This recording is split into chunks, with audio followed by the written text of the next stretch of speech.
This presentation looks at some of the issues that could be of future importance to your business. Some of these issues might be linked to international situations and some to national or even local situations. Some may present opportunities and others may present or involve potential risks. The key message that I want to get across from this presentation is to constantly look outside your business and make sure you're positioning for a successful future, even if this involves challenging changes to the way your business is currently run. So it's a look to the future. It's a look at potential opportunities and risks, and we can never guess them all. So we need to be out there and getting onto any changes that happen very quickly, but being courageous enough and fearless enough to say, well, really, do our strengths of our business or our weaknesses make us vulnerable with this potential change? Or are there some wonderful opportunities that we need to get hold of, even if it involves some big changes to our business? Now, on this first slide, I've put a winding road sign for a good purpose. The way ahead certainly won't be a straight road. We'll have to be ducking and weaving. We'll have to be flexible in terms of the way in which we grab the opportunities and avoid some of the risks. And so that's the environment we live in, but it does mean we've got to be on the front foot and looking always for what's happening outside of our businesses. And we need someone in our business, or more than one person in our business, that really enjoys doing this and is doing the research for us.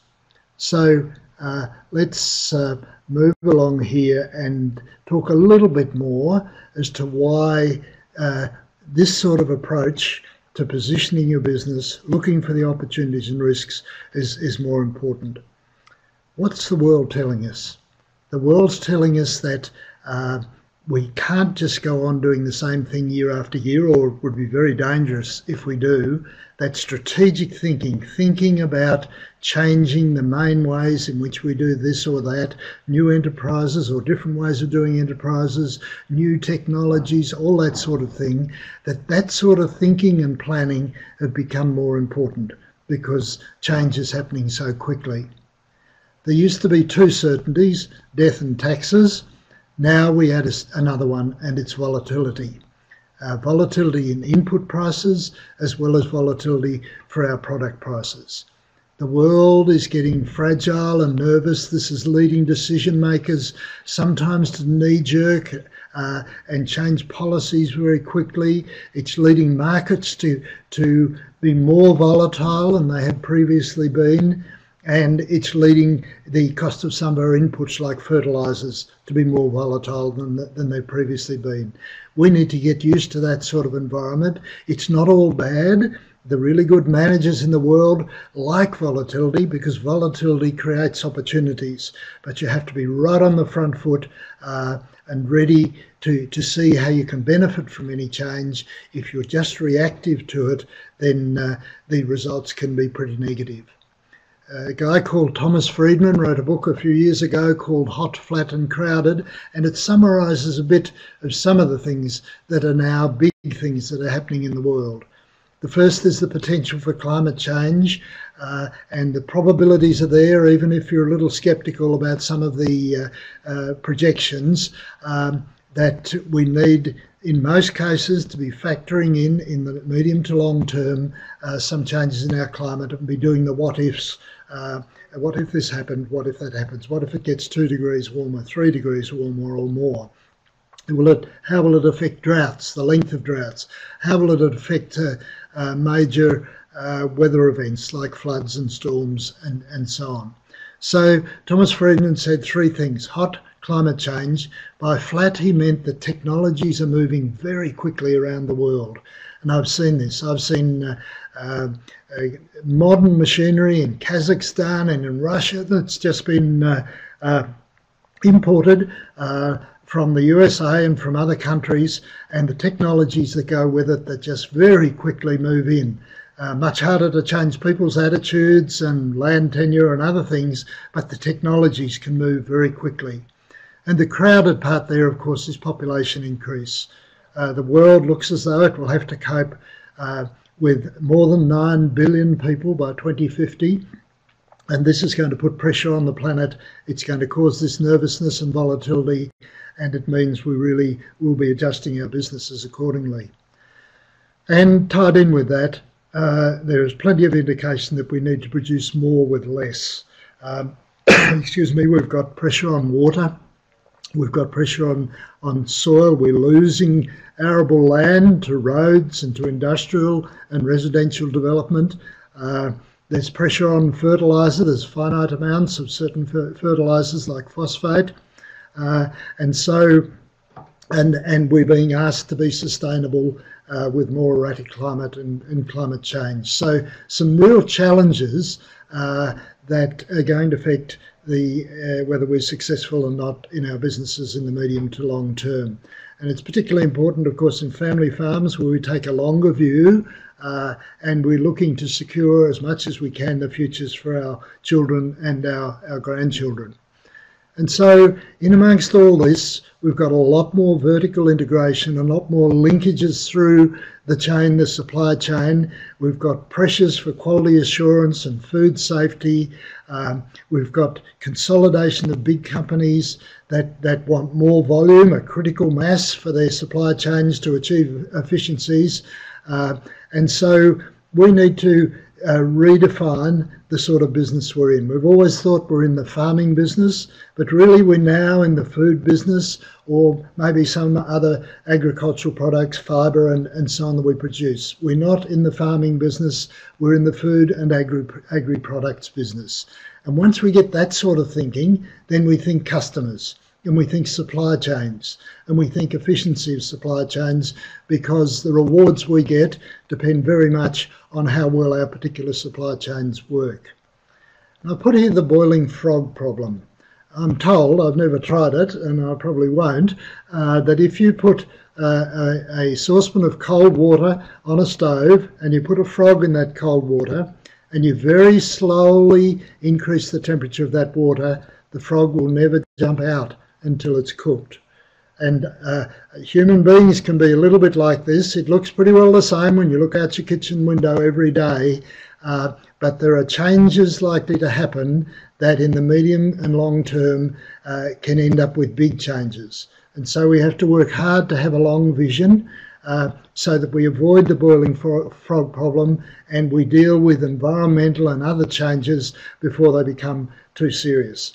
So they're just some of the things the world is telling us, and really should encourage us to think about looking out there for opportunities and risks that might affect our businesses. So I've got a quote here, and if you take nothing else away from this presentation, maybe this one could cause you and the people you work with and your families to do a bit of thinking about how you can get some of the gold related to these changes that are coming, rather than seeing it more as a threat and getting down in the trenches and hoping things will go away, which of course they won't. And so the quote is, "The future will always belong to those who see the possibilities before they become obvious." And increasingly with new technologies and things happening around the world, the big rewards are from being able to move reasonably quickly. If you move slowly, well, a lot of the benefit from the changes disappears pretty quickly because everyone catches up or things level out, as they tend to do. So this quote by Danny Kleinfelder from Texas A&M University, I think just gives us a good theme to think about as we think about some of the opportunities and threats that might be down the track. So don't be thrown aside by this long list, but I just put it up. This is the sort of menu I want to go through pretty quickly now, but it's just an attempt by me to look at some of the things that might affect the way we do business, and I'll work through those now. So First one is energy. Now, we're in a position now where the oil price has suddenly dropped. It's an indication of the sort of volatility that we have, even with major inputs, down, up and down, in this case down. But we use a lot of electrical energy, so some forms of energy are not going to decrease much, and some will be going up. And agriculture has a wonderful potential in many cases to be in the energy business. But we're in it either as producers of energy through solar and wind and biomass and that sort of thing, or trying to conserve energy in the way that the things we do. It's energy not only on the farm, but in the home as well, because energy is a major cost that we have. And if we can save 5 or 10% or turn it around and make it into an enterprise that we have, then we can get a lot of benefit. But the situation is very volatile. Will renewable energy expand? How will the costs come down? Will the oil price rebound? All this sort of thing means that we've got to be right on top of the energy situation to get maximum benefit and save costs. So generally an increasing cost of energy, except we've got a position at the moment, we'll see how long it lasts with lower oil prices. We've got these wonderful renewable energy opportunities and a lot of technologies coming, some of which will allow us to store energy, solar energy and wind energy, at a lower cost than there has been, and overcome this problem of a lot of renewable energy that just not being reliable enough. If we can store it and use it when the renewable sources aren't operating, if we can do that cost effectively, it will open up some great opportunities, particularly for people in remote areas, but even in urban areas as well, but certainly on our farms. Now, government policies surrounding energy are up and down and all over the place, so we need to keep a handle, as with a lot of these things I'll talk about, on the way governments might swing, because governments tend to, with the stroke of a pen, change the situation. And I once had a New Zealand farmer tell me, because in the mid-1980s, New Zealand removed all subsidies pretty well overnight in their agriculture. And this farmer said to me, when the government got out of agriculture, they removed one of our greatest risks. And certainly the way in which government policies, both nationally and internationally, are made can have a big effect on the volatility and the risks that we have. So we need to be as aware as possible of that. So that's a little bit about energy. And then we come to water, which is a huge global problem now and certainly going to get worse. And so this line there that says by 2050, 7 billion out of 9 billion people will face chronic or critical water shortages.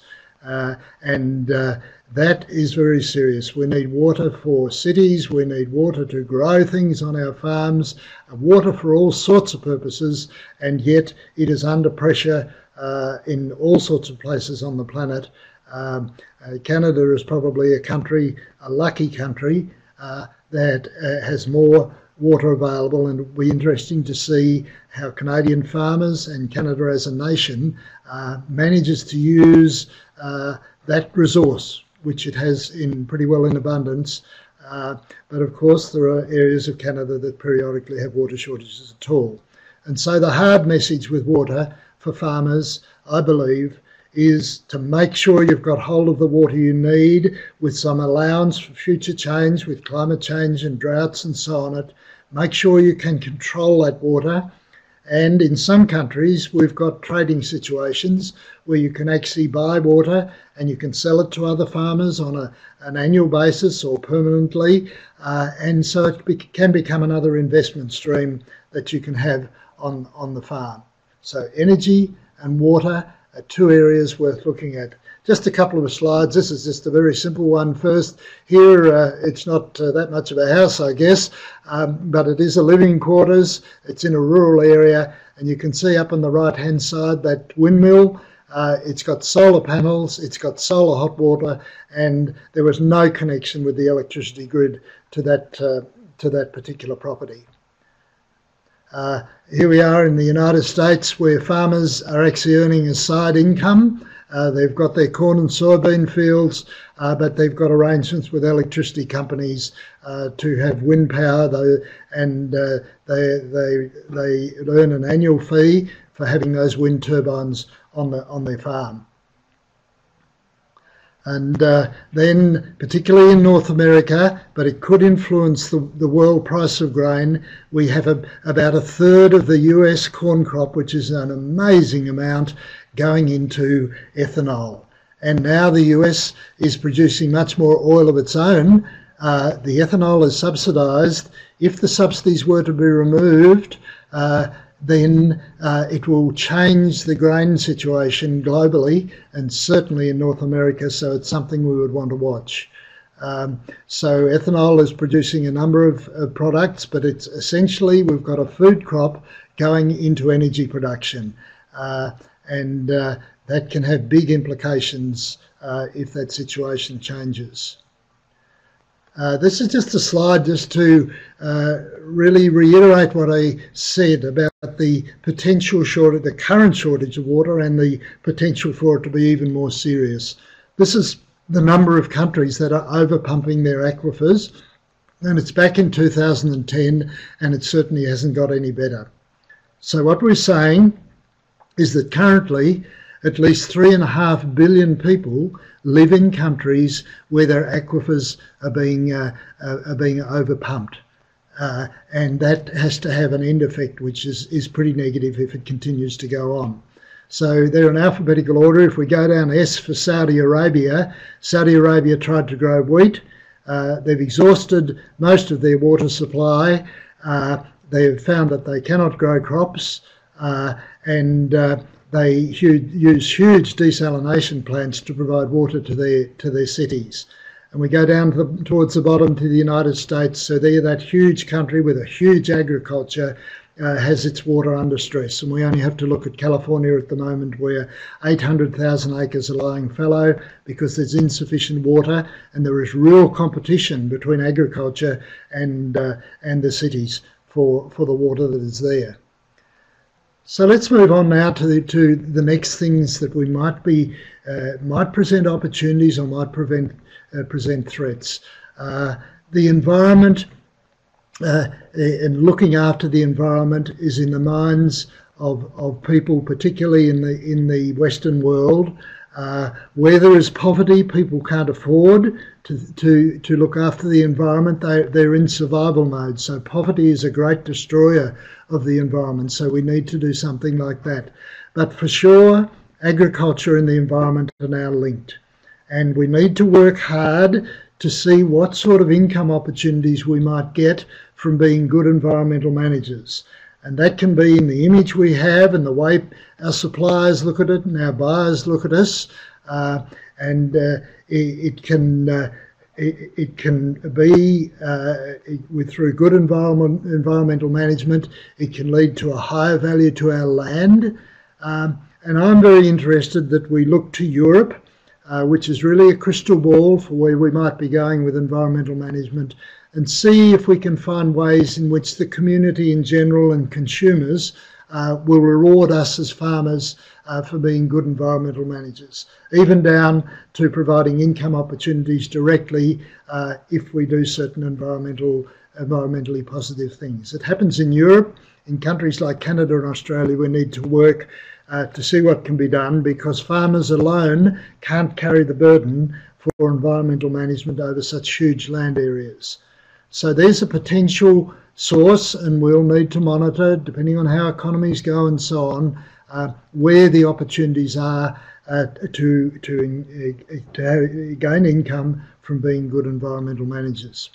Then we come to new technologies, and we might have thought that we'd gone through a period of rapid technological change, and we have, but it looks as though the pace of technological change will increase even more.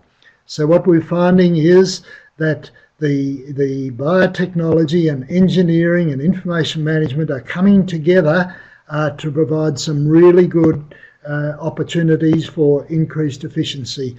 But it will take a lot of management. We'll need to position ourselves to learn early and respond, because again, most of the benefit will come from early adoption.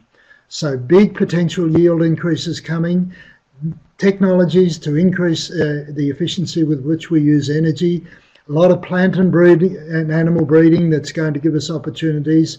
We've only really started on precision farming.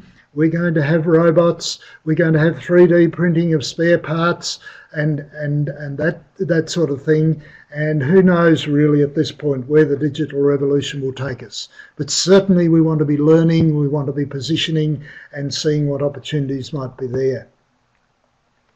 And so just a couple of slides. I guess I should have had a drone in one of these because these are fairly traditional but nevertheless important. A projection of corn yields in North America. There's some confidence that corn yields will double by 2030, and that might be associated with some savings in water use as well, although that will be more challenging. And so drought tolerance, multi-genetic characteristics to give us better performance of our plants given the approaching water situation. Lots of new technologies with our machinery, of course, to give us precision, to make more effective use of our energy, but also of chemicals and that sort of thing. So that's got a long way to go. In many ways, the technology is ahead of our ability to use it, but we want to catch up as much as we can by doing as much learning as we can. Number 5 opportunity, and it really is an opportunity, is to really look at our farming businesses as two businesses. Look at the business as an operating business, which is where most of our energy goes, but we're also in a land business. And you've only got to look at the ways in which land prices have risen in North America, in fact all around the world, to see that a lot of our wealth creation is created by the way we improve the value of our land, and so we really need to put some attention into this. And so it's pretty over the longer term, it's pretty safe to say the value of quality land will rise. Of course, we can reduce the value if we allow erosion and that sort of thing to happen. We need to regard land as a business, part of our business. And there's an accountant, Peter Alexander in New Zealand, who just did a pretty simple calculation of the average family farm there over 30 years, and more than 85% of the wealth creation of the average farm family there in New Zealand was from the value of the land.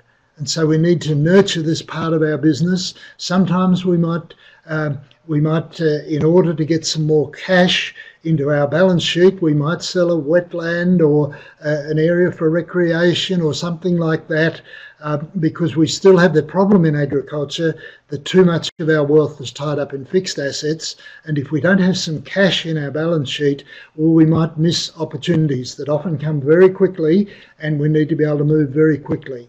And so the land business will be important, but sometimes we need to use the value of that land to cash out at least some of the value of it, so we've got cash as well in order to grab opportunities.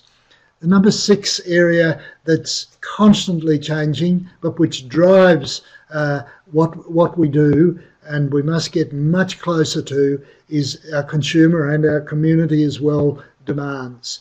We've got to be understanding customers and food trends, enormous demands increasingly placed on us for food safety and quality assurance, and the world's media are poised to capture any food safety events. So events like that can have major effects very quickly on particular businesses. And so we need to make sure our businesses are resilient and in tune with consumer demands to avoid the risks there. So that's vertical integration through the supply chains from our farms, but also there are wonderful opportunities to integrate horizontally with other industries, with the food industry, with restaurants and chefs and that sort of thing. Lots of tourism, and there already is a lot out there, but there are a lot of, as the world becomes more urbanized, more people will see something special if we offer it in the right way in many things in rural situations that are ordinary to us, but very special and valuable to people living in cities. And so we can be linked to the health industries and the recreation industries, and there'll be wonderful opportunities there. But we have to understand those industries needs and demands if we're to capitalise. And we need, sometimes our consumers make us a bit mad because they appear to not understand nature and not understand what we do and how well we manage our farms. But we have to start from the position that perceptions are reality and deal with those perceptions. Otherwise we get a bit of a standoff where both sides aren't communicating and sensible change is not going to happen. But we've had many examples of the food scares. I guess a classic one in recent years has been the melanin that was put into Chinese baby milk, baby food. It's an industrial chemical, was put in there to boost the protein in the food, the Chinese, it damaged the Chinese dairying industry, and now we get a situation where imported milk from New Zealand, the wealthy Chinese insist that it is packed in New Zealand, sealed in New Zealand, because they don't trust their local food system. And even in Australia, we're now air freighting milk, of all things, mainly water, air freighting milk to China, and it costs $10 a litre in China because, again, the high-end consumers lack trust in the milk industry there in China. So if mistakes are made, the effects can be quite long-term. Just to drive home a couple of these points, this land business one, that's the graph in Iowa for recent years, and it's just been crazy set of situations that have been driving the land price up. I got the latest 2014 figures the other day, and it looks as though it's going to level out, drop a bit. It went down 8.9% in Iowa for 2014. But we need to monitor that if we're to manage land as an important part of our wealth creation, an important part of our business. And here we have some figures for Canada, and they're staggering. That in 2013, the annual percentage change in farmland values over 1 year was 22.1%. And so you can see how some people have created wealth by looking after their land and having good land that is valuable for other people. Now this has a downside, of course, because it increases our costs of production, so we need to manage that part of our business. But we can see, and of course land prices can go down too, and we need to be following potential for change in that in the value of that absolutely critical resource. And of course, it's not only big business in agriculture. We have consumers who are prepared to pay more and if they can get close to the producers and they feel there's some trust there, maybe organic, maybe particular attributes of food. And this is a farmers market in Nova Scotia, another farm market nearby in Nova Scotia, where consumers are exercising a preference to deal with a particular alternative type of food chain. So opportunities not only in the big end of agriculture, but also for some alternative situations as well. Number 7 area for opportunities and threats is government policies, and I've already alluded to the fact that governments can chop and change, and politics works in strange ways, and things can happen pretty quickly. We've only got to think of a few years ago when Russia overnight banned, they were short of wheat, they'd had a poor season, they banned the export of wheat, and that of course had a big immediate effect on wheat markets. And now we're in the reverse situation where Russia has banned the import of food from certain Western countries, just overnight like that. And so it's those sort of risks that we need to be very careful about. So we need to try and get a reasonable understanding of domestic policies and trends, but also need to have an understanding of our trading partners, the politics and the policies, the what-ifs that can occur with our trading partners and around the world. So we need to keep an eye on the rest of the world too, because political unrest, wars, conflicts, all sorts of things can, in a very short space of time, upset markets and have implications for us back on our farms. Number 8 is a complex one, but an important one too. The global centres of power are changing, and to some extent the global centres of production. And so the wealth in the economies of countries like China and India means we've got rising markets of middle-class people, and they're hungry for a wide range of goods, but often they're very demanding about quality and quality as well. And so if we're aware of what's going on in those countries, of their economies and the numbers of people that want particular goods and are prepared to pay for them, then there's some wonderful new potential markets. And on the flip side, commodity production in a range of low-cost countries like Brazil, that still has tremendous potential to open up new cropping areas. They're relatively low-cost producers, but they do have their infrastructure isn't so good, and so if we get our infrastructure in really good shape, even though we're in high-cost Western countries, we can be competitive. But the pressure is on, and that's why we've got to look at all sorts of ways of improving the effectiveness of our supply chains and of our infrastructure, so that we're positioning to be competitive on quantity basis and quality basis with these countries like Brazil and Eastern Europe, Russia, and potentially Africa in the future. And so a question we need to be asking ourselves, and you need to be asking, is whether what you have to do to stay competitive with the competition that's coming from other countries. How can you get extra value? How can you provide services that might add extra value so that you are not on base commodities, which tend to be sold on low margins, but you get a bit extra margin, 5 or 10%, that can make a big difference to the bottom line. And now we come to yet another major change in the way agriculture is working, because new technologies usually need a bit larger scale to be used effectively, and you need a high level of managerial ability. There are groups of farmers in the world that are really getting hold of the changes and restructuring their businesses to take advantage of new technologies and markets and the need for critical mass in supply chains. And so an extreme example is the USA, and these figures are a few years old, but frightening enough, that 6% of the farm businesses, and there might be more than one farm, of course, in this, produce 75% of the value of agricultural output in the US.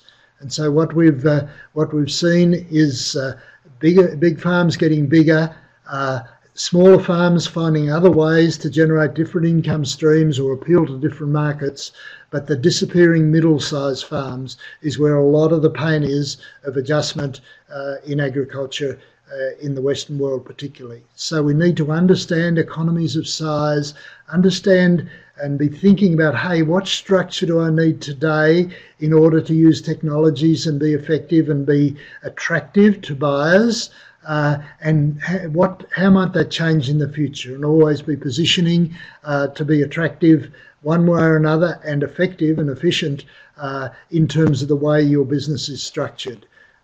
Quite a challenge for many of us in farming.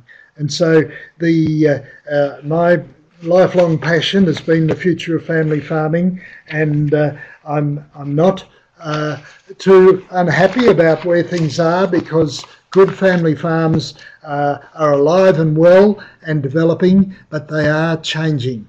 And I'm confident there's plenty of evidence that top family farms can outperform corporates for a whole heap of reasons. The incentives, the energy, the passion, the fact that they're on the ball 7 days a week, and we don't want people working too long, but they're at least, they've got the interest because they own the farm and it's their personal thing. So the future of family farming is pretty good, but certainly we're going to see continuing increase in the growth of businesses to take advantage of technologies and to be good suppliers to markets. We're going to see increasing diversification opportunities like energy production and that sort of thing. We're going to see cooperation between family farms in order to be small and yet act big and be part of, keep the best bits of family farming, but be part of a bigger situation as well. But all of it will need constant learning, constant development of new skills, new capabilities by family members in order to grab the new technologies and understand the changing roles of business and develop the necessary skills to move with the changing state of agriculture. But big challenges in terms of structural change in agriculture, a lot of which we don't like, but it's one of those things where we get to go out to the world, see what is happening, and make sure we're positioning for success. And just a graph here, it's a bit of a faint one, but all it is an X, and it's a graph of dairy production in New Zealand. And the graph that goes down from left to right is the number of farms, and the line that goes up from left to right is the size of those farms. So we can see what is tending to happen around the world, number of farms diminishing and the size of those farms growing. And New Zealand is a bit of an exception right down the bottom there, where the number of farms kicks up a bit because there's been a massive, almost stampede into dairying in New Zealand. But they've converted lots of sheep farms into dairying, and so the farm size is still getting bigger all the time. So I think a graph like that tells us what's happening and tells us we need to structure our business accordingly. So number 10, and we're getting towards the end of this list, is that another challenge for us is to really think about whether food prices might increase, and there's some evidence that they will as resources get a little more restricted in the world and populations grow. But will input costs increase at a rate which means any increase in food prices might be negated by the increase in input costs? So we need to keep an eye on global economies, and because we have this enormous demand, but we've got less water, less arable land, and fewer fertilisers, and so on, we need to really be aware of how that is all going to play out. And the big question is, will the profitability of food production increase? I don't think it'll be dramatic, and I think we will need to be monitoring all the time how the input costs versus food prices play out. But there could become some significant increase in some of our inputs, which is going to hasten the use of precision farming. I was in Morocco last year looking at phosphate production. There's a country that has 2/3 of the world's reserves in a critical fertiliser component of phosphate. And if there was unrest there, for some reason the supply stopped, we might expect a real spike in the cost of phosphate fertilisers. And if we were on the front foot and we saw that coming, we might be able to stockpile and keep our costs down. If we're just reactive, we might end up with a component fertiliser, very important, that could increase our costs and negate any potential increase in food prices. And then we have number 11, a whole potential list of market shocks. And we've seen some of these play out recently, from terrorism, from food safety scares like the BSE one that Canada's had to endure, shifts in government policy, civil unrest, refugees, war, global financial crises. Even the corporates now, some of them are so big that if they shift attention from one country to another for production or for purchasing or so on, it can have big effects to us back on the farm, and we need to have some feeling as to how that might play out.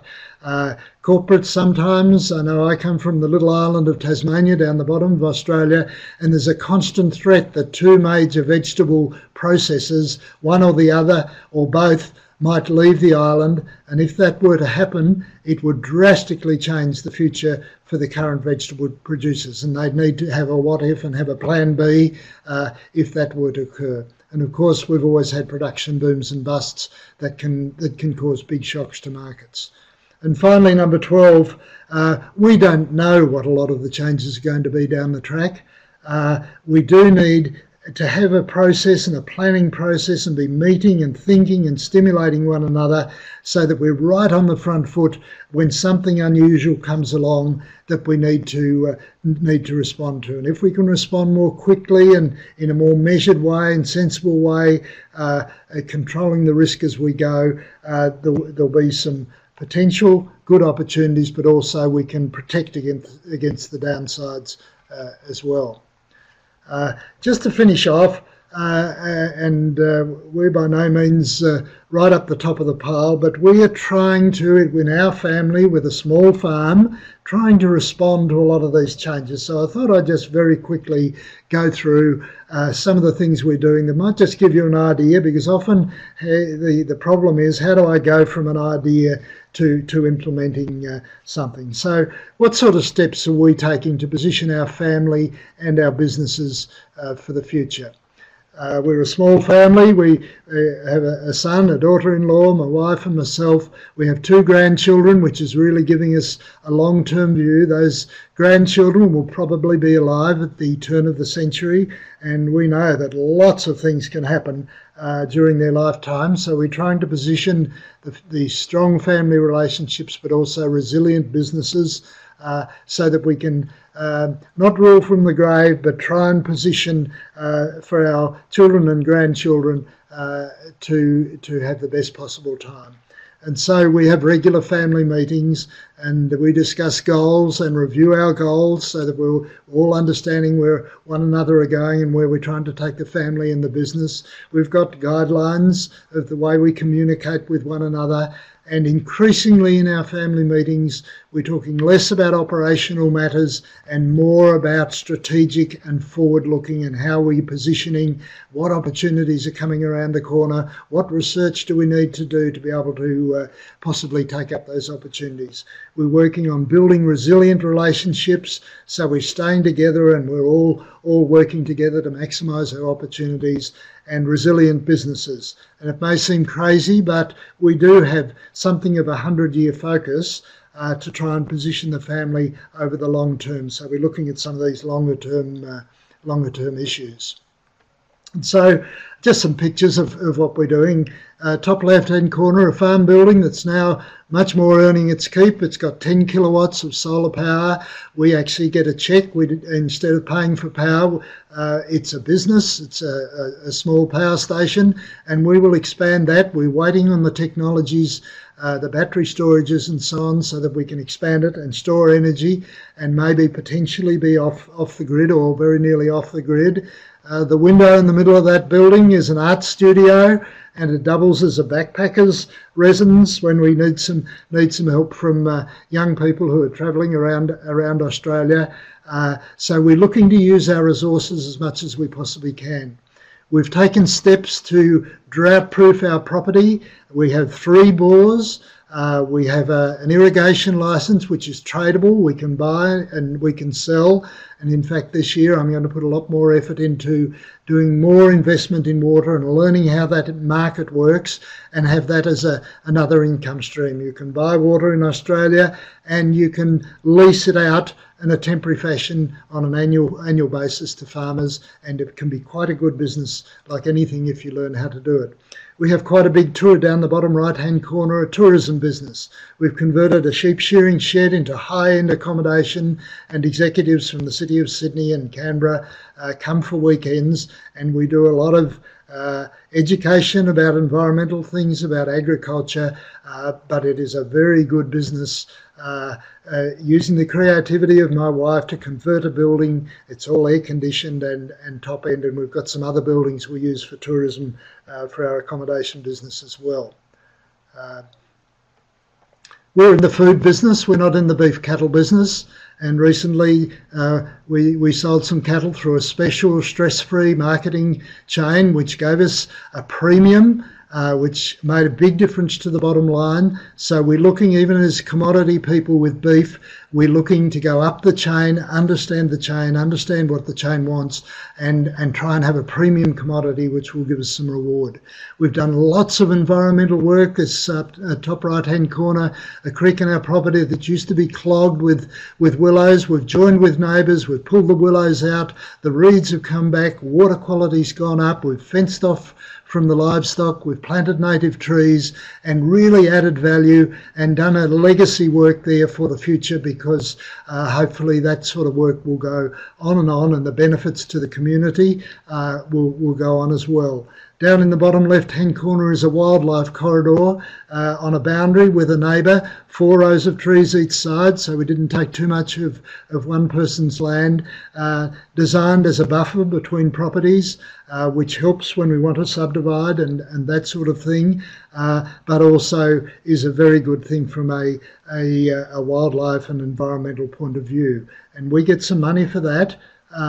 To do the initial work. It increases the value of the land, improves our image, which makes decision making from a lot of people we've got to deal with a lot easier once you've built that sort of reputation. And bottom right hand corner, my wife is a gardener, some would say a crazy gardener. We've got a wonderful garden which we share with our guests, which we open for charity, and have a stream there which isn't so much income for us, but which is a benefit to the community and improves our image as well. So out of all that, our small farm, in trying to respond to this list of opportunities and risks that we've discussed, is in the energy business, we're in a water business, we're in a tourism and recreation and health business, we're in the food business, we're in the environmental management business, looking for ways to make money out of good environmental management. We're in the land business, the real estate business, improving the value of our land. We're in the education business with customers that come to our tourism business and others. And we're in the charity and legacy business, which is important too.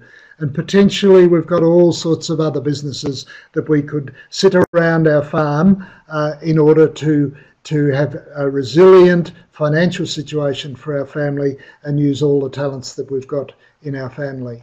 And so, in conclusion, looking at the opportunities and the potential risks, can you see the value for looking around for opportunities?